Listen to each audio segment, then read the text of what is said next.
அயனி செக்கைன்னு சொல்கிற அயனி பழம். இது வந்து நாங்கள் அவினாஷி போகிறப்ப வாங்கினோம். யூடியூப்லலாம் காமிக்கிறாங்க பிரிச்சா திராட்சை கொத்து மாதிரி இருக்குது அப்படின்னு சொல்லிட்டு அந்த நாட்டை 2 நல்லா பழுத்து பழமாக கேட்டேன். ஒரு பழம் காய். சரின்னு சொல்லிட்டு அதை கட் பண்ணோம்னா உள்ளேருந்து அந்த பழத்தை எடுக்க கூட முடியல, அந்தளவுக்கு காயாக இருந்துச்சு. சரி நாளைக்கு பார்த்துக்கலான்னு சொல்லிட்டு வச்சுட்டு இன்னொரு பழத்தை வந்து பிரித்தோம். 3 சைடு பழம் ஒழுங்காக இருந்துச்சு, ஒரு சைடு வந்து பொக்கை, அதாவது வந்து பழமே இல்லை.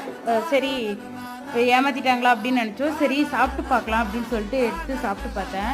இனிப்பும் புளிப்பும் கலந்த சுவையோ சுவை அப்படின்னு சொல்லணும்னு எனக்கும் ஆசை தான். பட் டேஸ்ட்டு சுத்தமாக இல்லை, ஒரு மாதிரி புளிச்சுக்கு இருந்துச்சு. இனிப்பு டேஸ்ட்டு கொஞ்சோண்டு தான் இருந்துச்சு. ஒருவேளை ஃப்ரெஷ்ஷாக சாப்பிட்டா இன்னும் நல்லா இருக்குமோ என்னவோ தெரியல. அந்த காயாக இருந்ததை வந்து அடுத்த நாள் கொஞ்சம் பழமாக மாறிடுச்சு. சாப்பிட்டு பார்த்தோம், அதுவும் ஃபுல்லாக புளிப்பு தான் இருந்துச்சு. சாப்பிட்டு முடிச்சுட்டு 2 நாளைக்கு வாய் வந்து கூசிடுச்சு, அப்படியே பல்லு அவ்வளோ கூச்சமாக இருந்துச்சு. ஒருவேளை நிஜமாலுமே இந்த டேஸ்ட் இப்படி தான் இருக்குமான்னு எனக்கு தெரியல. உங்களுக்கு தெரிஞ்சால் நீங்கள் எனக்கு சொல்லுங்கள்.